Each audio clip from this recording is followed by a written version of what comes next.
راديو إيرنا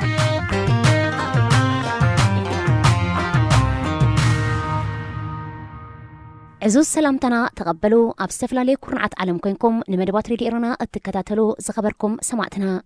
نايلوم عربي إسران كلتن حدار كلتشعين عسرت تشعتن فنوى راديو إيرنا كموت ربزينا يجمر فلما أرستاتو أمريكا إيرتروان مسقواق مجمرة ترقاقيتو حبرت أوروبا أبرواندا نزركب جزياو متنح سدتنيا تتزوعل لعل 10 مليون يورو لقيسو راديو إيرنا ناتا دمسي إيرتراويان علتاو زينا من محدار ترامب نعوام مسلوم نزنة أقوم إيرتراويان نايم تراز مسرح مجمارو ترقاقيتو بز مسرت أبزا حلفة معلتات حادي إيرتراوينا بإيرترا 5 سوقون راديو إيرنا حبريتا رحبالا قد مخلطة عمتات ناب إيرترا تسوقو إيرتراوي أب قبتي معرفو نفرت كايرو دحر مبصحو هيواتو خمزة حلفة ززكاريو نزرزرو غازيت أنيا حروقو غالتا كابسياتل مسحادة خابتوم نتقودك كتاتلو زتنحو وغنات زكايدتو حتير قالمت قالو حبيرنا انكتاتل أتو جورجو قبرسلاسي يعني اللي نسحجي بهزوز حبريتا ختبني خا مسمار تليفون زل خمو حدا إيرتراو سدتنيان أسمرا تتقريزو تبل حبريتا تزرقيحو بزح سب جاوجا قبلا لمو انتا يسكت حبريتا صحاب غربات كتاتلو تسانحكا قدايش لزخوني السلام يعني لي هو deportation ويكاتي متراز درو تجميرو حدا سب كيدو له كم تسقوغا كونفيرم تغيريو اب ايربورت يهون ولا اب ايرترا همزاتون ترغاغيت له مالتيو كم استغب حق مخانو رغاغت الكيله هو حقيو سلامتا يخمو اغاطيمو حجي نيرترا متراز دارغان مجمريا غزي خلاي سب يزخون دلو بجكاتي اب غبصي نفسات لدفصمه حدا ايرتراوي حقي هو انا كاب ابزي نمحجاز ويكا نتنازم اويات نخردي الى حذفتن دارغا كاب ورحي 10 كساولومي نمجمرا غزي بزفلطو اكل مساي زارب زنبره ازي سبزي زنايت ماري سترز سبي زفلط سلازو حجي نابز خفي انصالالو والو كلتين تنغدات حدا سرعات هقدف نربحو قبل نسبات ترافل دوكيمنت ايشو قبر كمزلو فلط اللهو تخلاي ناي بحقي حدغا ابلعلي زبي ايرترا بفلاي حدت عقبا انصالالي زلو تقند حدغا زوردلنا اب مونغو ايرتران ايثيوبيان ناي سلام امامه متمي تباهيلو كم ناي بروباغندا مسارحي تطقيمهم اب امريكا حدغنيا طلوا مفتارو بتاع ازي زوغيهنن بتاعمي زشاقلنا زلون سي من يزو حجته طريز زلوت مالي مننوتو بنصور تفليطلو ديو مننوتو برغت ايرتراو مخان يفلته ناب ايرترا خمسة ترزون يفلته امنا شورتي شمو حجي فيريفاي كغبرلكم ادلايدي اي كون نايفلتكم كن اي نو فور شور كن شمو كل مولتي حبريتا خمزه لنغن كنغرك يفوت كابي مصينيرو معاسيعو بحاتيتو زفلت نغر الله دي ن اكبابي لعلي 10 كلت ورحي اب اسربيتي كاب اسربيت هيوطن كاب زاتو كساب زترز اب اسربيتي تداوي نصنيحو لكا كمتم بزحات ايرتراويان اب اسربيت لو كما حجي ابزي زحلفه غزي حتى عقبا مسحاتته غزين تحدانا ويحو يوجوالي 180 معالت نحت عسيركا بتحقنا امريكا كاب اسربيت بوحس وطيو ወይ ካብ بخال عينت ملك وطيو كتني ግበር ዝነበረ ሕጂ ግን ንባዕሉ ትሕግና ኣሜሪካውን ሕግ ጥሒሱ ትናይ ኣይስ ናይ ባዕሉ ቢደዋኑኑ በተአገባብ ዘይኮነስ ልዕሊ ተአገባብ ከይዶም ልዕሊ እንዳኣሰርዎም እንተኻት ትራቨል ዶክመንት ንምንጻእ ካኒ ነህለ ዝሳዕበን ዝመጽዩ ማለት እዩ ስለዚ እዚ ጥራሕ ዘይኮነ ካልኦቱም ብዙሓት ከምኡ ንነዊሕ ኣዋርሕ ለዓመት ኣብ እስር ቤት ዝበለዩ بوحس قوت لي تفقدلهم زياتو يم حجتي قدامي عددا خوينم زلو ግን ንሱ ጥራሕ ዘይኮነ ሕጂውን ኣብ ደገ ወጥዮም ዝጸንሑ ኣብ ዝተጠውዑሉ ግዜ ተታሒዞም ኣብ እስር ቤታት ኣትወኹም ዘለዉ ግን ብተወሳኺ ክትሕብረክ ይፈቱ እዚኦም በጥታ ካብ ኤርትራ ድመጹ ድዮም ወላ ካብ ኤውሮጳ ድመጹ እዮም ብዛዕባ ሓበሬታ ኣለካ ድዩ ካብ ኤውሮጳ ድመጸ ዝብል ኣብቲ ኢንፎርሜሽን የለን እዞም ሰዚኣቶም ካብ ዝተፈላለዩ ሃገራት ናይ ኣፍሪቃ كم زموت يسفلت كاب إوروبا زمتة نحدا تفليتو خا تقدماي كسوغولو زخيل ناب إوروبا سلازخونه سلازي تقدماي زوم سوازياتهم سوفار كاب كال هاغرا زموت دامبر كاب إوروبا زمتة قدامنت ناب إوروبا نخملس يغبر حجيتا دهوا دلو ملسي عدهم سلام كوينو عدهم تملسي برغت حجي نابنت كاب سيف زخبغس نحبدا خوينه اب إيرترا ناب إثيوبيان ناي سلام امام متيو سلام سلازخونه نعدخا ملس صقم يبلكام زبل وساني ስለስተዋህቦ እቲ ኣዝዩ ዘሻቕልን ንሕናውን ብዝለዓለ ኣውያት ንገብረሉን ምስለ ሕዋትናን ምስለናን ምስለ መሰልናን ምስለ ኩውንነትን ደው ክንብል በዛ ሰዓት እዚኣ ክትወዓኩም ፈቱ ኣቶ ጆርጆ ኤርትራውያን እንታይ ክገብሩለዎም ኢኻ ትብል ዘለኻ ብልክዕ ሕጂ ነዚ ጋጢሙ ደሎ ሓደጋ ንምግታእ እንታይ ክገብሩለዎም ኢኻ ትብል ዘለኻ ጽቡቕ ቀዳ ቀዳማይ ነፍስ ወከፍ ኤርትራዊ ኮሚኒቲ ቆይሙ ዘሎ ኣብ ዝተፈላለዩ ከተማታት እና ዘለና ብኮሚኒቲ ብማሕበራት ወላውን ብጉጅለ ይኹን ወላውን ብግልኻ ሓንቲ ደብዳቤ ወረቐት ዘርጊሐ ነይረ ነዚ ወረቐት ናብ ኮንግረስ ኣባል ባይቶ ናይ ናትካ ናይታ ስቴት ጋቨርነር ይኹን ዋላ ዝኾነ ይኹን ወላውን ናይ አይስ ኦፊስ ናይ ኢሚግሬሽን ኦፊስ ናብ ዝኾነ ይኹን ከነእው ከም ዘለና እዚኣ ተቐዳሚቲ ካልአይቲ ጎኑ ፅውዕ ዘለኹ ኣብዚ ግዜ እዚ ኤርትራዊ ሓውኻ ከምዚ ዓይነት ኣደዳ እንዳኣተውን ከሎ ምምላስ ናብ ዓዲ እንታይ ዓይነት ሽግሩ ምዃኑ ክሳብ ዝፈለጥና ካልኣይ መፀዋዕታ ነፍሲ ወከፍ ኤርትራዊ ጠበቓ ኣብ ኢሚግሬሽን ዘሎ ኣብ ኣሜሪካ ኣብዚ ጉዳይ እዚ ተራሃ ክትፃወት መፀዋዕታ ገብር ታሳልሰይቲ ብዝከኣለና መጠን እቶም ርክባት ዘለና ኣብ ናይ ስቴት ዲፓርትመንት ይኹን ኣብ ናይ አይስ ኦፊስ ይኹን ኣብ ናይ ሆምላንድ ሴኪሪቲ ይኹን ብዝኾነ ይኹን ዋላ ንኮንግረስ ንሴኔተርስ ናባና ቀዳምነት ዳይረክትሊ ብቐጥታ ኣውያት ክንገብረሎም እዚ ነገር እዚ ጠጠው ክብል ዳግማይ ግምት ክወሃቦ እንተኽኢልና ከዓ ነዝኽእሉ እንተጌርና ከዓኒ ናይ ነፍሲ ወከፍ ኬዝ ብኢንዲቪጁዋል መልክዕ በብሓደ ክረኣየሉ ዝኽእል መንገዲ ክኽፈተሉ ዝኽእል ኩነታት ክፍጠር እንተዝኽእል ከዓ ዝበለፀ እዩ ዝብል እምነት ይዘለኒ ኣቶ ጆርጆ መንግስቲ ኤርትራ ክሳብ ሕጂ ብደይ ድሌቱ ዝጥረዙ ኣየፍቅድን ነይሩ ሕጂ ፖሊሲኡ ቀይሩ ትራቨል ዶክሜንት የዳልሎ ዲኻ ትብል ዘለኻ መን ይደዳልዎ ደለኸ እዚ ኤምባሲ ኣብ ኣሜሪካ ደሎ ድዩ ዋላ ካልእ ካብ ኣስመራ ብቐጥታ ይዳለወሎም ኣሎ ካብ ውሽጣዊ ጉዳይ ሚኒስተር ናይ ኤርትራ ዝተዳለወ ክህልው ይኽእል እዩ ኣትሊስት እንተወሓደ ዋላ ምድላው እንተዘይኮነ ገለገለ ኢንፎርሜሽን ቨሪፋይድ ዝግበረሉ ኩነታት ክህልው ይኽእል እዩ ብዓብዪ ግን ካብቲ ናይ ኤምባሲ ዘሎ ብፍላይ ኣብ ወርሒ 9 ብብዝሒ ትራቨል ዶክሜንት ኢሹ ከም ዝተገብረ ከም ተዳለወ ፈሊጥ ኣለኹ ማለት እዩ ግዜ እዚ እቲ ኤምባሲስ እቲ ፖሊሱ ኣልዒሉ ወይ ብዘይ ድሌቶም ንዝጥረዙ እውን ክቕበል ጀሚሩ ኣሎ ኢና ንብል ዘለና እወ ንሱ ዝመስል ከም ነፋሒቶ ዝቃየር ስርዓት ንሕር ኮይኑ ኩሉ ግዜ ንረብሑ ዳ እምበር ንረብሓ ህፃናት ኣብ ስቃይን ኣብ ሽግሮምን ኣብ ጎኑ ደው ዘይብል ኣካል ከም ምዃኑ ፈሊጥና ነዚ ነገር እዚ ከዓ ኣብ ወጋዕ ዳጋ ናይቶም ሂወት ኣትዩ ከም ዘሎ ንህለ ዝመርኣያናቱ እዩ ማለት እዩ ሓራይ የቐኒለይ ኣቶ ጆርጆ ስፍሕ ዝበለ ኣብ ዝመፅእ በቓለ መጠይቕ መገዲ ከነብሮ ክንፍትን ኢና ዝርዝር ጉዳያት ንሕጂ ግን ካብ ኣኼባ ወፂኻ ሓበሬታ ትበኒ ስለ ዘለኻ የቐኒለይ የመስግነካ ኣነ እውን የቐኒለይ ስለ ዕድል ዝሃብኩምኒ ኣምላኽ ይሓግዘና እዚ ጉዳይ እዚ ነዞም ቆልዑት መዕለቢ ክግበረሎም እታ ቀንዲ ክርስዓዕ ዘይክእል ኣብ ወርሒ ኣብ ዝሓለፈ ግዜ ናብ ግብፂ ከይዱ ኤርትራዊ ሂወቱ ዘጥፍአ ምስክር ህያው ናይቶም ካልኦት ኮይኑ ፀኒሑ ክሳብ ሕጂ ነዚ ሓለፈ 2 ዓመት ነዚ ጉዳይ እዚ ከም ቅድመ ኩነት እንዳተእወየሉ ስለ ዝነበረ ክኸይድ ሰብኣይ ርኢኹን ዝኸደ ሰብ እውን ኣይፈለጥኩን ሕጂ ግን ናብ ዝገደደ ኣንፈት በፂሕና ስለ ዘለና ነፍሲ ወከፍ ኤርትራዊ ሓላፍነት ተሸኪሙ ንስለ ኣሕዋቱ ደው ክብል ንስልኦም ከእዊ እዚ ጉዳይ እዚ ብዘይ ገባብ ብዘይ ሕጋዊ ይግበር ስለ ዘሎ ደው ክብለሉ ዝኽእል ኩነታት ናይ ምምፃእ ናይ ኩላትና ሓላፍነት እዩ ደጊመ የቐኒለይ ኣቶ ጆርጆ ብሰፊሑ ኣብ ዝመፅእ ክንራኸብ ኢና በረኹም ምሸት የቐኒለይ ክብረት ሃብካ ባይ ናብ ካልእ ዜና ምስ ንሰግር ሕብረት ኤውሮጳ መብዛሕትኦም ኤርትራውያን ዝኾኑ ስደተኛታት ተዓቂቦምሉ ዝርከቡ ኣብ ሩዋንዳ ዝርከብ ግዝያዊ ማዓስከር ጋሾራ ዝውዕል 10 ሚልዮን ዩሮ ለጊሱ እቲ ሕብረት ነዚ ዝለገሰ ኮሚሽነር ልምዓትን ምትሕግጋዝን ናይቲ ሕብረት ነቨን ሚሚካ ኣብ ሰሙን እዚ ናብቲ ማዓስከር ድሕሪ ምብፅሐዮ እቲ ተለጊሱ ዘሎ ገንዘብ ነቲ ኣብ ትሕቲ ላዕለዋይ ኮሚሽን ስደተኛታት ሕቡራት ሃገራት ዝመሓደር ማዓስከር ኣብ ድሕነት ስደተኛታት ቀረባትን ካልእን ንምምላእ ዝዓለመ ምዃኑ ተገሊጹ ኣቐዲሙ እውን መንግስቲ ኖርዌይ 15 ሚልዮን ዶላር ንተመሳሳሊ ዕላማ ምልጋሱ ተገሊጹ እዩ ካብ ከተማ ኪጋሊ 14 ኪሎ ሜትር ርሒቑ ኣብ ዝተደኮነ ጋሾራ ግዝያዊ መፅንሒ ካብ ሊብያ ዝተመልሱ መብዛሕትኦም ዜጋታት ኤርትራ ዝኾኑ 189 ስደተኛታት ብግዝያውነት ተዓቂቦምሉ ይርከቡ 79 ካብኣቶም ብዘይኣላይ ዝመፁ ትሕቲ ዕድመ ቆልዕዮም ዝኸበርኩም ሰማዕትና ዜና ኣብ ዝተፈፂሙሎ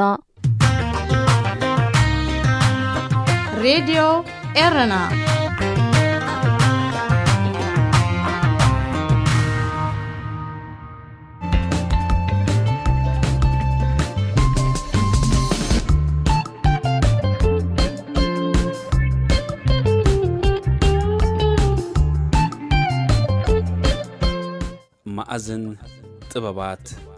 ማእዝን ጥበባት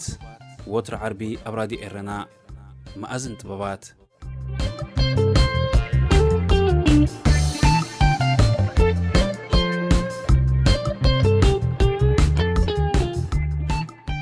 ንሎሚ መይጥ ማእትዎ ናብ ስነ ጥንታዊት ኤርትራ ካብ ዝብል መጽሓፍ ዶክተር ኣባይ ይስሐቅ ገብረ ኢየሱስ ተወስደ ኣገዳሲ ጽሑፍ ሒዘልኩም ቀሪብ ኣለኹ እዚ ካብቲ ኣብ 1999 ዝተሓትመን ዝተዘርግሐን መጽሓፍ ዝውሰድ ዘሎ ኮይኑ ንሎሚ መላለይ ምስቲ መጽሓፍ ዝኣክል ኣብ ናይ መጀመርታ ገጽ ዝርከብ ኣብ ውሽጢ 23 ሕቶታት ዝተጠምረን ነተን 23 ሕቶታት ክምልስ ዝፍትንን ደኣምበር ክንድቲ ሰፊሕ ትሕዝቶ ኣየቕረብኩን ዘለኹ ኮይኑ ግና ኣብ ቀጻሊ ምንጪ ፍልጠት ምንጪ ሓበሬታናን ክንገብሮ ምዃንና ክሕብረኩም ፈቱ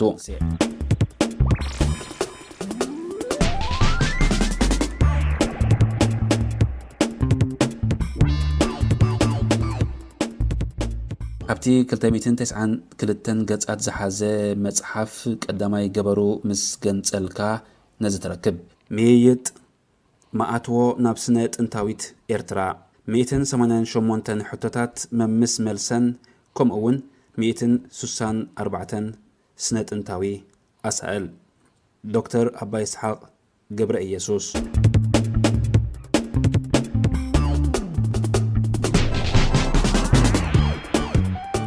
ናይ ቅድሚ 93 ዓመት ትንቢት ይብል ነቲ ቀዳማይ ገበር ናይቲ መጽሓፍ ምስ ገንጸልካ ኣብ ሰማያዊ ሕብሪ ተነጺፉ ዝርከብ ጽሑፍ ናይ ቅድሚ 93 ዓመት ትንቢት ብዘይ ጥርጥር ምስ ግዜ ምድሪ ባዕላ ክትዛረብያ ኣብ መቃብራትን ትርፍራፍ ጥንታዊ ዓድታትን ከዓ ዝለዓለ ክብሪ ዘለዎ ሰነዳት ከተበርክትያ ክሳዕ ሎሚ ብዘይካታ ኣነ ዝምርመርክዋ ኣብ ከባቢ ኣስመራ ዝተረኽበት መቃብርን ገለ ቁሩብ ካልእን ምድሪ ኤርትራ ናይ ዝሓለፈ መዋዕል ምስጢራ ዓቂባ እያ ዘላ ኣፍራዛ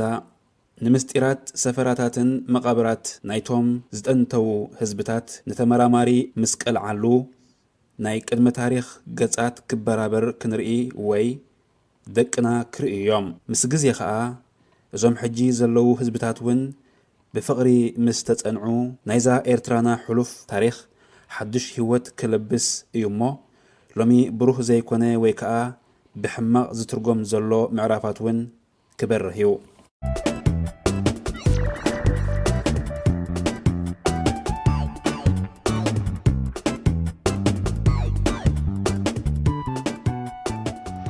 መተኣታተዊ ምዕራፍ ካብ ገጽ 15 ይጅምር መተኣታተዊ ምዕራፍ ሓደ ስነ ጥንቲ ዝብል ስነ ቃል እንታይ ማለት እዩ ኣብ መጻጽኡ ኸ ካበዩ ኢሉ ሕቶ ይጅምር እሞ ነቲ ሕቶ ከብርህ ድማ ከምዚ ይብል ስነ ጥንቲ ማለት ሓደ ንናይ ጥንቲ ነገራት ብዛዕባ ታሪኻውን ስነ ጥበባውን መዳያቱ ዝግደስ ዓውዲ ፍልጠት እዩ ኣርኪዮስ ሎጊያ ዝብል ግሪኻዊ ስነ ቃል እሞ ካብ ኣርኪዮስ ሎጊያ ካብ ዝብላ ላገባ ቃላት ዝመጸ እዩ ከምቲ ኩሉ ከምኡ ዝኣመሰለ ብዙሕ ግሪኻዊ ቃላት ክልተ ስነ ጥንቲ ኣብ እተጽንዓሉ ግዜ እንታይን ኣብ ግምት ከተእቱ የድልየካ መልሲ ስነ ጥንቲ ኣብ እተጽንዓሉ ግዜ ኣብ ግምት ከተእትዎ ዘሎካ ነገራትን ኣሜራትን ቃላትን ማለት ብዛዕባ መዋዕል ስነ ምድርን ኣማዕባብልኡን ማለት ብዛዕባ ኣምር ምስባእ ኦምኒ ዛዝያነ ሰብ ምዃን ወዘተ እዚ ኩሉ ኣብ ግምት ከተእቱ ይግባእ ሰለስተ ስነ ጥንቲ ዝተባህለ ዓውደ ፍልጠት ብምፍላጥ ወይ ብምጽናዕ እንታይን ዝኣመሰሉ ዕላማታት ክትወቅዕ ትኽእል መልሲ ስነ ጥንቲ ዝተባህለ ዓውደ ፍልጠት ብምፍላጥ ወይ ብምጽናዕ እዚ ዝስዕብ ማለት ኣብ ሓደ ኣከባቢ ወይ ዞባ ናይ ዝነብሩ ጥንታውያን ህዝብታት ቅድመ ታሪኽን ኣለሊኻን ፈሊጥካን ብምግጥጣም ንህንፃ ታሪኽ ጥንታዊ ዓለም ዓብይ ደገፍ ከተበርክት ይከኣል 4 ኣብዚ መዳይ እዚ ኤርትራ እንታይ ተራ ኣለዋ መልሲ ኤርትራ ተራ ኣለዋ ጥራይ ዘይኮነስ ኪንያው ጂኦግራፊያዊ ቁንጽብናኣ ዝሓልፍ ዓብይ ተራ ኣለዋ ኤርትራዊ ምድሪ ብስነ ጥንቲ ድንግል ዝኾነ ምድሪ እዩ ቁሩብ እዩ ከዓ ተዳህሲሱ ነብሲ ወከፍ ትርቢዒት ሜትር ምድረ ኤርትራ ገለ ሃንደበት ነገር ዝዓቀበ ክኸውን ይኽእል እዩ በዚ ዓውዲ እዚ እንድሕር ርኢኻዮ ከምኡ ስለ ዝኾነ ከዓ ኤርትራ ንስነ ጥንታውያን ዳህሰስትን ተመራመርትን ሰሓቢትን መሳጢትን ዝኾነት ስነ ጥንታዊት ቦታ እያ ስነ ጥንታዊ ቦታ ማለት እንታይ ማለት እዩ ኢሉ ይሓትት ኣብ ቁጥሪ 5 ስነ ጥንታዊ ቦታ ማለት ሓደ ታሪኻዊ ኣሰር ኣብ ከርሱ ዝዓቀበ ኣከባቢ ማለት እዩ ድማ ይምልስ ቁጥሪ 6 ታሪኻዊ ኣሰር ማለት እሞ እንታይ ማለት እዩ ታሪኻዊ ኣሰራት ክበሃል ከሎ ኢሉ መልሱ ብምጅማር ዝኾነ ነገር ማለት ገለ ትርፍራፍ መንደቕ ከተማ ገልዒ ኣስከርየን ወዲ ሰብ ወይ እውን ናይ እንስሳ ገለ ኣቕሓ መጋበርያ ገለ ባጤራ ወርቂ ወይ ብሩር ወይ ነሓስ ገለ ምስሊ ሰብ ወይ እንስሳ ዝተወቕሮ እምኒ ወይ ከዓ ከውሒ ጽሑፍ እምኒ ወይ ብራና ዝኾነ ናይ ስልማት ነገር ወዘተ ወዘተ 7 እቲ ዝተፈልጠ ዘበለ ታሪኻዊ ቦታታት ኤርትራ ክንደይ ኣቢሉ ይኸውን? መልሲ ዝተፈልጠ ዘበለ ታሪኻዊ ቦታታት ኤርትራ ካብ 40,000 ንላዕሊ እዩ ዝግለጽ። በቲ ብኽፍሊ ስነ ጥንቲ ኤርትራ ዝተገብረ ፈቒድ መሰረት እዚ ማለት ከዓ ኤርትራ ሓንቲ ስነ ጥንታዊት ጣሻ እያ ማለት እዩ። 8 እዚ እሞ እንታይ ማለት እዩ? እዚ ማለት ዝግዲ እቲ ንመጻኢ ዝግበር ዕቱብ ስነ ፍልጠታዊ ኩዕታታታስ ንታሪኽ ናይዚ ዞባናን ዓለምን ክቕይር ተኽእሎ ኣለዎ። ሃንደበት ክኾነና ዝኽእል ተረክቦታት ዓቂቡልና ኣሎ ማለት እዩ። ከምቲ ናይ ወዝቢ ተረክቦታት ዙላን ከባቢ ወሽመጥ ቡረ ኣብ ከባቢ ቡያ ዝርከብ ምዕባለ ከምኡውን ሰንበል ማይጭሆት እምባደርሆ ጥሻ ወዘተ 9 ኣብ ከባቢ ዙላን ማዓብላን እንታይ ተረኺቡ? ኣብ ከባቢ ዙላ ብምዕራባዊ ዞባ ቡረ እቲ ዝጠንተወ ወዲ ሰብ ዝነብረሉ ኣከባቢ ተረኺቡ። ምስ ናይ ምግፋፍ ዓሳ መሳርሒታቱ ኣብ ምዕባለ ከዓ ከምቲ ኣቐዲሙ ዝተጠቕሰ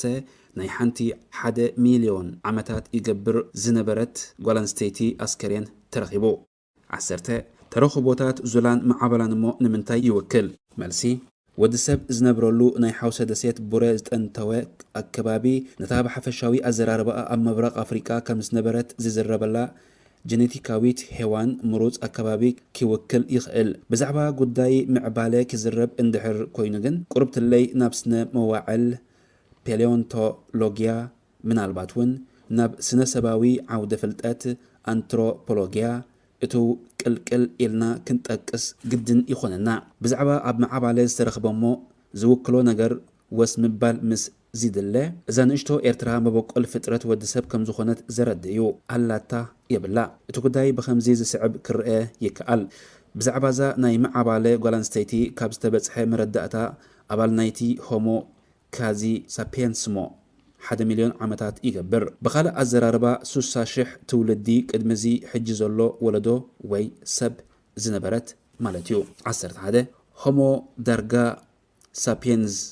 ሆሞ ኪዩሲ ስፔንስ እንታይ ማለት እዩ? ሆሞ ዳርጋ ሳፒየንስ ማለት ንሱ እቲ 1 ሚልዮን ዓመታት ይገብር ዝነበረ ፍጥረት ወዲ ሰብ እዩ። ቅድሚዚ ሕጂ ዘሎ ፍጥረት ወዲ ሰብ ዝነበረ ወይ ንኣኡ ዝፈረየ። 12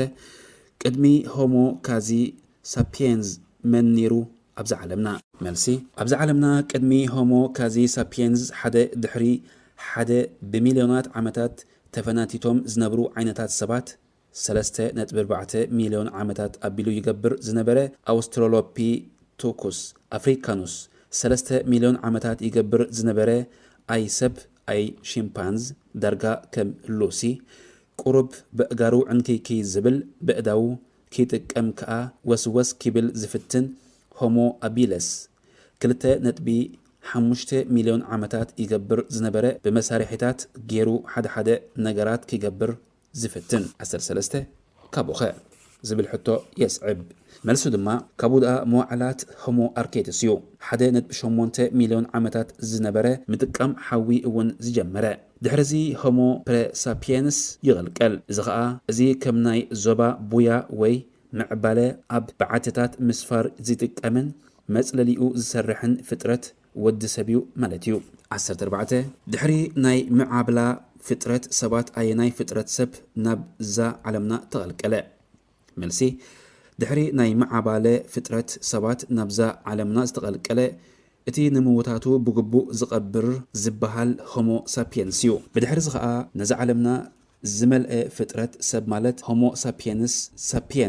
200,000 ዓመታት ኣቢሉ ይገብር ዝነበረ ዝበሃል ኣብ ኣኻውሕን በዓትታትን ምስኣል ዝጀመረ እዩ። እታ ጀኔቲካዊት ሄዋን ተባሂሉ ዝዝረበላ ዘሎ ጓል ኣንስተይቲ ኣባል ናይዚ ፍጥረት ወዲ ሰብዚ ምዃናያ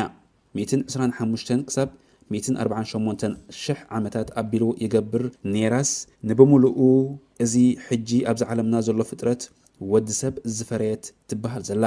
ብኻልእ ኣዘራርባ ኣብ እዋን ናይዛ ጓል ኣንስተይቲ እዚኣ ኣብዚ ዓለምና ዝነበረ ሕብረተሰባት ሲ ብሙሉኡ ሓድጊ ዝበሃል ከይገደፈ ምናልባት ብኣይህታት ወይ ሱናምታት ድልቕለቓት ወዘተ ወዘተ ጸኒቱ ማለት እዩ 15 ቅድም ክብል ብዛዕባ ጀነቲካዊት ሔዋን ፍራይት ናይ ዝሕጂ ዘሎ መላእ ፍጥረት ወዲሰብ ተጠቂሱ ነይሩ እንታይ ማለት እዩ መልሲ ኣብ ናይ ጀነቲካ عودة فلتت حدا DNA زبهال فلي زبلة ناي غالانستيتي وهي الله أبزي قربا أوان ناي استقبرة سنفلتتاوي أناليزي وتسيت انبقر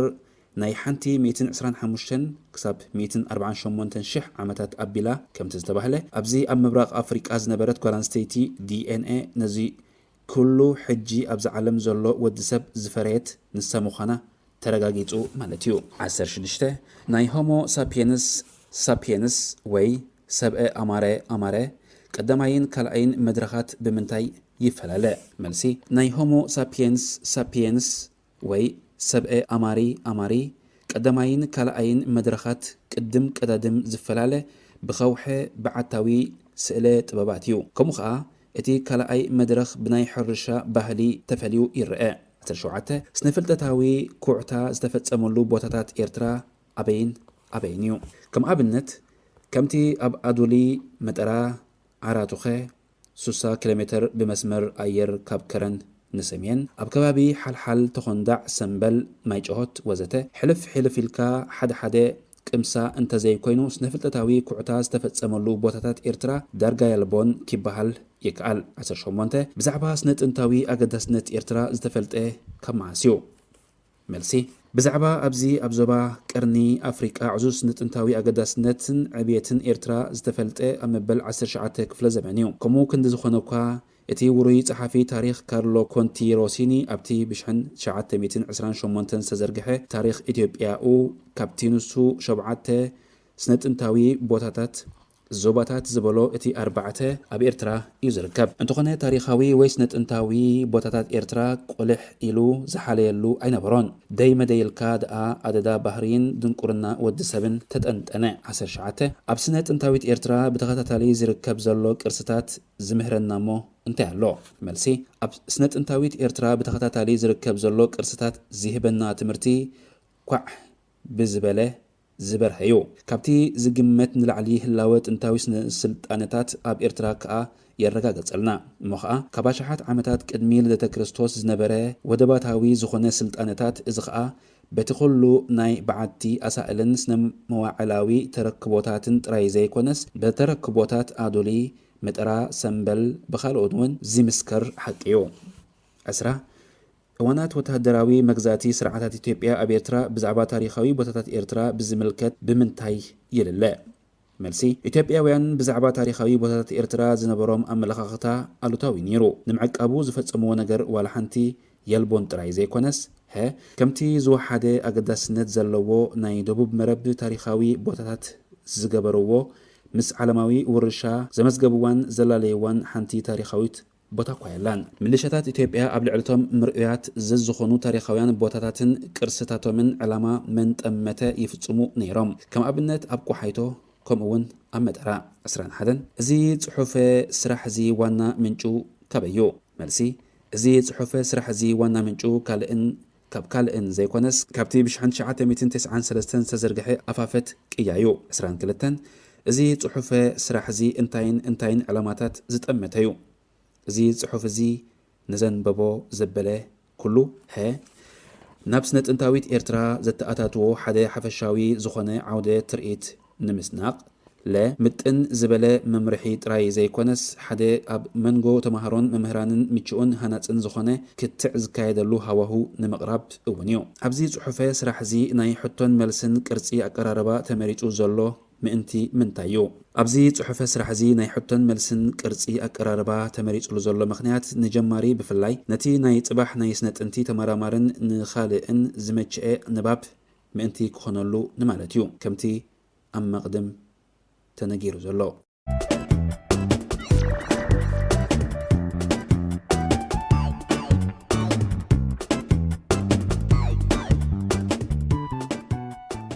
እዚ ጽሑፍ እዚ ከምቲ ኣቐዲመ ዝገለጽክዎ ካብ ሚይጥ ማኣትዎ ናብ ስነ ጥንታዊት ኤርትራ ዝብል መጽሓፍ ዶክተር ኣባይ ይስሐቅ ገብረ ኢየሱስ ዝተወስደ እዩ ካብ ቀጻሊ ካልኦት ትሕዝቶታት እውን ሒዘልኩም ክቐርብ እየ ዝኸበርኩም ተኸታተልቲ ንሎሚ ቀሪበ ዝነበርኩ ትሕዝቶ እዚ ነይሩ ዝመጽእ ዓርቢ ብኻልእ ትሕዝቶ ክሳብ ንራኸብ ሰሰናዮ ምስ ኩልና ሬድዮ ኤረና ናጻ ድምፂ ኤርትራውያን ሬድዮ ኤረና ናጻ ድምፂ ኤርትራውያን ዝኸበርኩም ሰማዕትና ነዚ ሰዓት እዚ ተዳልዩ ዝነበረ ሓፈሻዊ መደባት ሬድዮ ኤረና ብቋንቋ ትግርኛ ኣብ ዝተፈጺሙሎ ሬድዮ ኤረና